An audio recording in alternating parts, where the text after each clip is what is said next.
क्या आपने कभी किसी ऐसे इंसान को देखा है जो अपने दिल की हर बात भगवान से कहता है, लेकिन उसे कभी कोई उत्तर नहीं मिलता? क्या आपको भी कभी ऐसा महसूस हुआ है कि आप भगवान को पुकारते हैं लेकिन वहां से कोई प्रतिक्रिया नहीं आती? अगर हाँ, तो इसका कारण सिर्फ एक है, सही तरीका न अपनाना। भगवान किसी से पक्षपात नहीं करते। वह हम सबकी पुकार सुनते हैं, लेकिन हमें सही वाइब्रेशंस और सही इमोशंस के साथ उनसे जुड़ना आना चाहिए। अगर आपकी प्रार्थना मात्र शब्दों तक सीमित रह जाती है तो यह हवा में विलीन हो जाती है, लेकिन अगर आपकी प्रार्थना गहरे भावों, सच्चे प्रेम और आत्मिक तन्मयता के साथ की जाए तो यह सीधे ईश्वर तक पहुंचती है, जिससे ईश्वर हमें सुने और हमें उत्तर भी दे। इसके लिए हमें समझना होगा कि ईश्वर से संवाद एक साधारण बातचीत की तरह नहीं होता, बल्कि यह आत्मा का आत्मा से संपर्क होता है।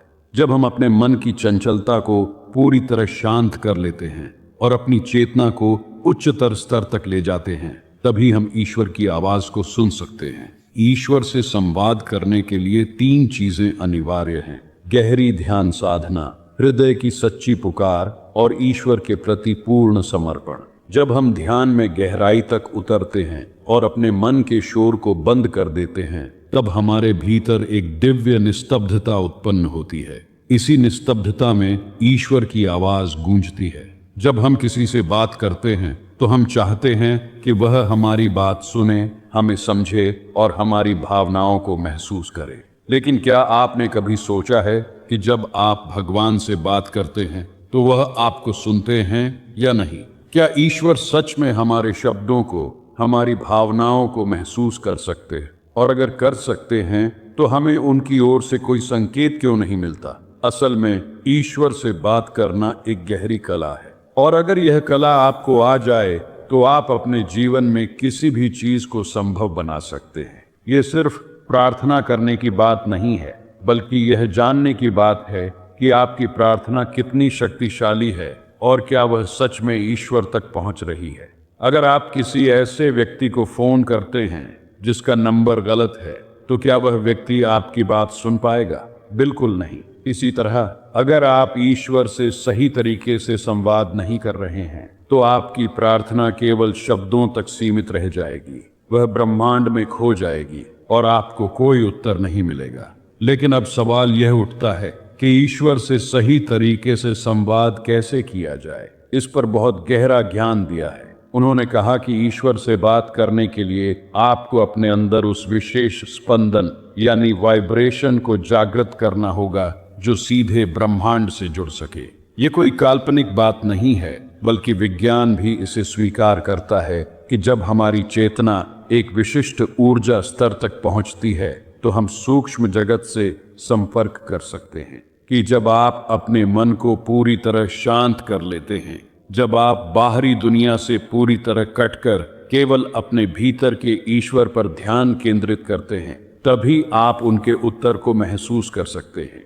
यह उत्तर किसी शब्दों के रूप में नहीं आता, बल्कि यह आपके अंदर एक दिव्य अनुभूति के रूप में प्रकट होता है। यह अनुभूति इतनी गहरी होती है कि आपको किसी और प्रमाण की आवश्यकता नहीं होती। अब सवाल यह उठता है कि इस अनुभव को प्राप्त करने के लिए हमें क्या करना चाहिए। इसके लिए सबसे पहला कदम है सच्ची तड़प। जब तक आपके भीतर ईश्वर के लिए तड़प नहीं होगी, तब तक आपकी प्रार्थना केवल शब्दों तक सीमित रहेगी। जिस तरह एक प्यासी चिड़िया पानी के लिए व्याकुल होकर पूरे आकाश में उड़ती रहती है, उसी तरह जब आपकी आत्मा भी ईश्वर के लिए तड़पेगी तो आपकी प्रार्थना में वो शक्ति आ जाएगी जो सीधे ईश्वर तक पहुंचेगी। दूसरा कदम है शुद्ध मन और विचार। जब तक हमारा मन सांसारिक इच्छाओं और नकारात्मक विचारों से भरा रहेगा, तब तक हमारी चेतना उच्च स्तर पर नहीं पहुंच पाएगी।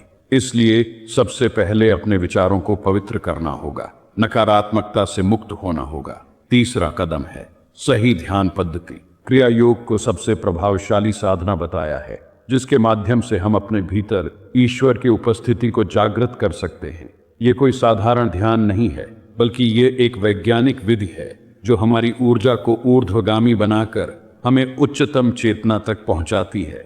जब हम इन सभी चरणों को अपनाते हैं तो हमें ईश्वर से उत्तर मिलने लगते हैं। ये उत्तर हमें विभिन्न रूपों में प्राप्त हो सकते हैं। कभी किसी विचार के रूप में, कभी किसी स्वप्न के रूप में, कभी किसी संकेत के रूप में, और कभी कभी तो हमें ऐसा अनुभव होगा जैसे ईश्वर प्रत्यक्ष रूप से हमें मार्गदर्शन दे रहे हो। लेकिन क्या यह सब एक ही दिन में हो सकता है? नहीं। इसके लिए निरंतर अभ्यास और दृढ़ विश्वास की आवश्यकता होती है। अगर कोई बच्चा पहली बार साइकिल चलाने की कोशिश करे और गिर जाए तो क्या इसका मतलब यह है कि वह कभी साइकिल नहीं चला सकता? नहीं।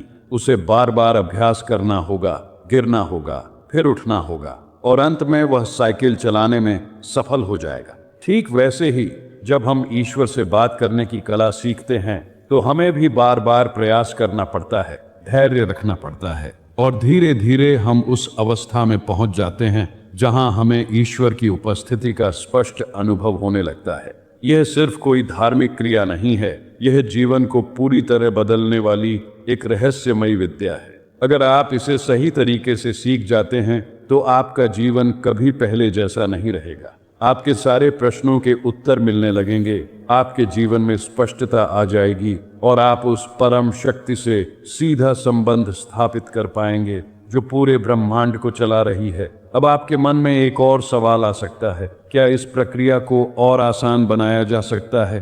क्या कोई ऐसा तरीका है जिससे हम जल्दी से ईश्वर की उपस्थिति को महसूस कर सकें? हाँ, ऐसा तरीका है, और इसी रहस्य को मैं आपको आगे बताने वाला हूँ कि ईश्वर से संपर्क करने का सबसे सरल और प्रभावशाली तरीका है दिल से पुकारना। जब कोई बच्चा रोते हुए अपनी माँ को पुकारता है तो माँ तुरंत दौड़कर उसके पास आती है। वह यह नहीं देखती कि बच्चा किस भाषा में रो रहा है, वह सिर्फ उसकी पुकार को महसूस करती है। ठीक इसी तरह जब आप पूरे हृदय से, पूरी श्रद्धा और विश्वास के साथ ईश्वर को पुकारते हैं तो वे आपकी पुकार का उत्तर अवश्य देते हैं। लेकिन यह पुकार कैसी होनी चाहिए? यह केवल शब्दों तक सीमित नहीं होनी चाहिए। यह पुकार दिल की गहराइयों से उठनी चाहिए, जिसमें केवल शब्द नहीं बल्कि भावनाओं की तीव्रता हो। अगर आपकी प्रार्थना में सच्चा प्रेम और तड़प होगी तो ईश्वर आपकी प्रार्थना का उत्तर देने के लिए विवश हो जाएंगे। अब सवाल यह है कि इस गहरी पुकार को कैसे विकसित किया जाए। पुकार को विकसित करने के लिए एक बहुत ही सरल लेकिन अत्यंत प्रभावशाली विधि बताई है, प्रेम और आभार की भावना के साथ ध्यान। जब आप ध्यान में बैठते हैं तो सबसे पहले ईश्वर को धन्यवाद दीजिए। आभार प्रकट करना सबसे शक्तिशाली तरीका है जिससे आप अपने और ईश्वर के बीच की दूरी को मिटा सकते हैं। जब आप ईश्वर को अपने हृदय से धन्यवाद देते हैं, उस जीवन के लिए जो उन्होंने आपको दिया, उस प्रेम के लिए जो उन्होंने आपको दिया, और उस अवसर के लिए जो उन्होंने आपको दिया कि आप उनसे संपर्क कर सकें, तो आपका मन अपने आप एक उच्च ऊर्जा स्तर पर पहुंच जाता है। आइए इसे एक प्रयोग के रूप में करके देखते हैं। एक साधना प्रयोग। एक शांत स्थान पर बैठ जाएं, अपनी आंखें बंद करें और गहरी सांस लें। अपने मन को पूरी तरह से शांत करें। अब ईश्वर का ध्यान करें और अपने हृदय से उन्हें धन्यवाद दें।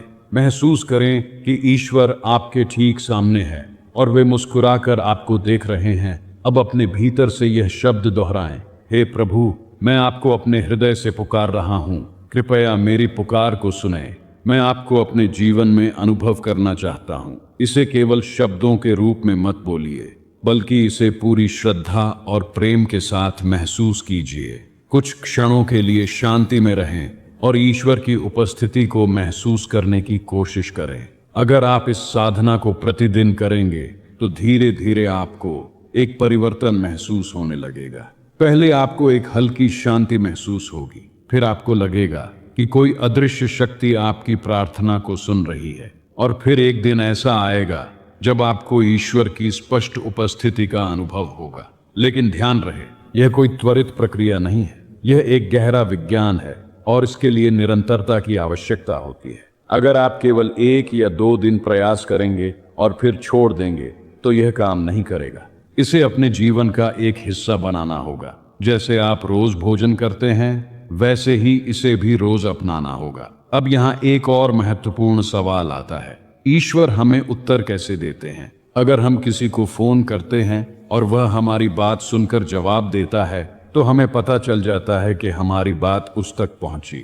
लेकिन जब हम ईश्वर से बात करते हैं तो हमें कैसे पता चलेगा कि उन्होंने हमारी प्रार्थना सुनी और उत्तर दिया। इसका उत्तर बहुत ही रोचक और अद्भुत है। ईश्वर कई तरीकों से उत्तर देते हैं, लेकिन हमें उनकी भाषा को समझना आना चाहिए। वे हमें उत्तर देने के लिए संकेत भेजते हैं।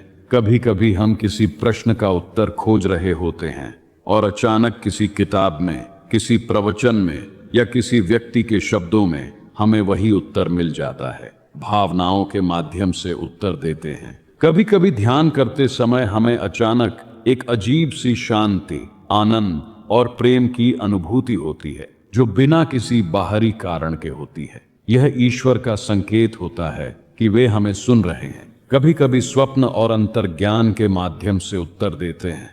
कृपया इस चैनल को सब्सक्राइब करें और अपने दोस्तों के साथ शेयर करें। कई बार हमें कोई ऐसा स्वप्न आता है जो हमें किसी प्रश्न का उत्तर दे देता है, या अचानक से हमें किसी समस्या का हल अपने भीतर से मिल जाता है। लेकिन इन उत्तरों को पाने के लिए हमें अपने मन को संवेदनशील बनाना होगा। जब हमारा मन शोरगुल से भरा होता है तो हमें ईश्वर की आवाज सुनाई नहीं देती, लेकिन जब हमारा मन शांत होता है तो ईश्वर का संदेश हमें स्पष्ट रूप से मिलने लगता है। अब आप जान गए हैं कि ईश्वर से बात करने का विज्ञान क्या है और वे हमें उत्तर कैसे देते हैं। लेकिन अभी भी एक बड़ा रहस्य बाकी है। कैसे हम अपनी प्रार्थना को इतनी शक्तिशाली बना सकते हैं कि ईश्वर हमारी पुकार को तुरंत सुने और तुरंत उत्तर दें। इसका उत्तर है शुद्ध प्रेम और अद्वितीय आह्वान। कि ईश्वर केवल उन्हीं की पुकार सुनते हैं जिनकी आत्मा सच्ची तड़प से भर जाती है। इसका अर्थ यह नहीं कि आपको रोना या चिल्लाना होगा, बल्कि इसका अर्थ है कि आपकी प्रार्थना इतनी गहरी, इतनी भावनाओं से भरी हुई हो कि वह ब्रह्मांड में कंपन उत्पन्न कर दे। अब यहाँ एक और महत्वपूर्ण रहस्य है। शुद्ध प्रेम कैसे उत्पन्न किया जाए। ईश्वर केवल प्रेम की भाषा समझते हैं, लेकिन हमारे हृदय में कई बार संदेह, भय और इच्छाओं का शोर इतना अधिक होता है कि प्रेम की शुद्धता खो जाती है। इसके लिए हमें अपने हृदय को एक विशेष प्रक्रिया से शुद्ध करना होता है। अगर आप सच में ईश्वर से संपर्क करना चाहते हैं तो अभी इस अभ्यास को करें। एक शांत स्थान पर बैठ जाएं, अपनी आंखें बंद करें और गहरी सांस लें। कल्पना करें कि आप एक अंधेरी रात में अकेले खड़े हैं और अचानक आपके सामने दिव्य प्रकाश प्रकट होता है। उस प्रकाश में एक दिव्य आकृति दिखाई देती है। आप उन्हें भगवान, माता पिता, मित्र या जो भी नाम देना चाहें वैसे देख सकते हैं। अब अपने भीतर से यह शब्द बोलें, लेकिन केवल शब्द नहीं बल्कि गहरी भावना के साथ, हे प्रभु, मैं आपके बिना अधूरा हूँ, मुझे आपकी आवश्यकता है, मैं आपको अपने हृदय में अनुभव करना चाहता हूँ, कृपया मेरी पुकार को सुने। यह केवल शब्दों की पुनरावृत्ति न हो, बल्कि आपके हृदय की सच्ची पुकार होनी चाहिए। जब भी आप ईश्वर से प्रार्थना करें, अपने हृदय के मध्य यानी अनाहत चक्र पर हल्का स्पर्श करें। जब आप अपने हृदय पर ध्यान केंद्रित करते हैं तो वहां की ऊर्जा सक्रिय होने लगती है और ईश्वर से संपर्क स्थापित करना आसान हो जाता है। एक और रहस्य यह है कि जब भी आप प्रार्थना करें, उससे पहले ईश्वर को धन्यवाद देना न भूलें। कहें, हे प्रभु, मैं आपके प्रति कृतज्ञ हूँ कि आपने मुझे यह जीवन दिया, यह अनुभव दिया और यह अवसर दिया कि मैं आपसे संपर्क कर सकूं। आभार की यह भावना आपकी प्रार्थना को कई गुना अधिक प्रभावशाली बना देती है। कि कैसे जाने कि ईश्वर आपकी प्रार्थना का उत्तर दे रहे हैं। कई लोग यह शिकायत करते हैं कि वे ईश्वर से बात तो करते हैं लेकिन उन्हें उत्तर नहीं मिलता। लेकिन यह केवल इसलिए है क्योंकि हम उत्तर को पहचानने की कला नहीं जानते। ईश्वर आपको 3 तरीकों से उत्तर देते हैं। पहला तरीका यह है कि यदि आपकी प्रार्थना गहरी और सच्ची थी तो आपको उत्तर उसी क्षण मिल जाएगा। आपके भीतर अचानक से एक अपार शांति और आनंद की लहर दौड़ जाएगी। यह ईश्वर की उपस्थिति का पहला संकेत है। दूसरा तरीका यह है कि जब आप किसी समस्या के समाधान के लिए ईश्वर से प्रार्थना करते हैं तो उत्तर कई बार आपके विचारों के रूप में आता है। तीसरा तरीका यह है कि कई बार आप देखते हैं कि कोई व्यक्ति अचानक आपके जीवन में आता है, कोई पुस्तक आपके हाथ में पड़ती है, कोई विशेष घटना होती है जो आपको सही दिशा में आगे बढ़ाती है। यह ईश्वर का उत्तर होता है।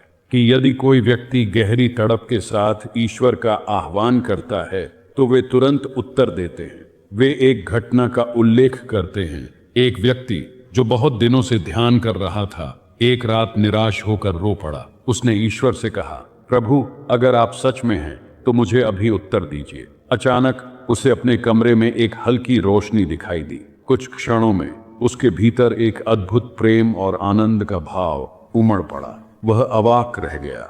अगले दिन जब वह अपने गुरु के पास गया तो गुरु ने मुस्कुराकर कहा, तो कल रात ईश्वर ने तुम्हारी पुकार सुन ली कि ध्यान ही वह मार्ग है जिससे हम ईश्वर के साथ प्रत्यक्ष संपर्क कर सकते हैं। जब मन शांत होता है, विचार थम जाते हैं और हृदय पूरी तरह से प्रेम और भक्ति से भर जाता है, तब ईश्वर की उपस्थिति स्पष्ट रूप से अनुभव होती है। लेकिन ध्यान को प्रभावी बनाने के लिए कुछ विशेष तकनीकों की आवश्यकता होती है। सबसे पहली तकनीक है आंतरिक मौन। जब भी आप ध्यान में बैठें, सबसे पहले अपने मन से सभी विचारों को बाहर निकाल दें। इसे करने का सबसे सरल तरीका यह है कि आप गहरी सांस लें और अपने मन से कहें, अब मैं पूर्ण रूप से शांति में हूँ। धीरे धीरे जब आपका मन स्थिर होने लगेगा, तब आप ईश्वर की उपस्थिति को महसूस करने लगेंगे। दूसरी महत्वपूर्ण तकनीक है ओम ध्वनि पर ध्यान केंद्रित करना। कि ओम ध्वनि वह दिव्य ध्वनि है जो संपूर्ण ब्रह्मांड में गुंजायमान होती है। जब आप इसे सुनने का अभ्यास करते हैं तो धीरे धीरे आपका मन ऊंचे स्तर की चेतना में प्रवेश करने लगता है। इसे करने के लिए अपनी आंखें बंद करें और अपने दोनों कानों को हल्के से बंद कर लें। अब ध्यान दें कि भीतर एक सूक्ष्म ध्वनि सुनाई दे रही है। यह ध्वनि बहुत ही कोमल होती है, कभी मधुर गूंज की तरह, कभी हल्की सीटी की तरह। जब आप पूरी तरह से इस ध्वनि में लीन हो जाते हैं तो आप ईश्वर की उपस्थिति को महसूस करने लगते हैं। तीसरी विधि है आत्मा की गहराइयों से प्रार्थना। जब भी आप ईश्वर से कुछ मांगते हैं, केवल शब्दों का प्रयोग न करें, बल्कि अपनी पूरी आत्मा से उस प्रार्थना को करें। उदाहरण के लिए, जब भी आप कहें, हे प्रभु, मुझे मार्ग दिखाइए, तो इसे केवल एक वाक्य के रूप में न कहें, बल्कि इसे पूरी तड़प और गहरी भावना के साथ कहें। कि जब आपकी प्रार्थना में इतनी शक्ति होती है कि आपकी आत्मा तक कांप उठती है, तब ईश्वर तुरंत उत्तर देते हैं। अब सबसे महत्वपूर्ण प्रश्न, जब हम यह सब करते हैं तब हमें ईश्वर की अनुभूति कैसे होगी? यह अनुभूति कई रूपों में आ सकती है। कभी गहरी शांति के रूप में, कभी भीतर से आने वाली एक दिव्य ऊर्जा के रूप में, कभी एक दिव्य प्रकाश के रूप में, और कभी सीधे किसी संदेश के रूप में। अगर आप सच में ईश्वर से बात करना चाहते हैं तो रोज कुछ मिनट इन विधियों का अभ्यास करें। कुछ ही दिनों में आपको अनुभव होने लगेगा कि ईश्वर वास्तव में आपके बहुत करीब है। धीरे धीरे यह अनुभव और गहरा होता जाएगा और एक दिन ऐसा आएगा जब आपको यह एहसास होगा कि आप और ईश्वर अलग नहीं हैं, आप स्वयं उसी दिव्यता का अंश हैं। यहाँ एक अंतिम रहस्य यह है कि जब आप ईश्वर के करीब पहुंच जाते हैं तो आपकी पूरी चेतना बदलने लगती है। आप अपने भीतर अपार आनंद और प्रेम का अनुभव करने लगते हैं। आपकी इच्छाएं स्वाभाविक रूप से पूरी होने लगती हैं और जीवन में सब कुछ एक दिव्य प्रवाह में चलने लगता है। ईश्वर आपके बहुत करीब है, बस आपको उनकी उपस्थिति को अनुभव करने की कला सीखनी होगी। जब आप इसे सीख लेंगे तो आपका पूरा जीवन प्रेम, शांति और आनंद से भर जाएगा।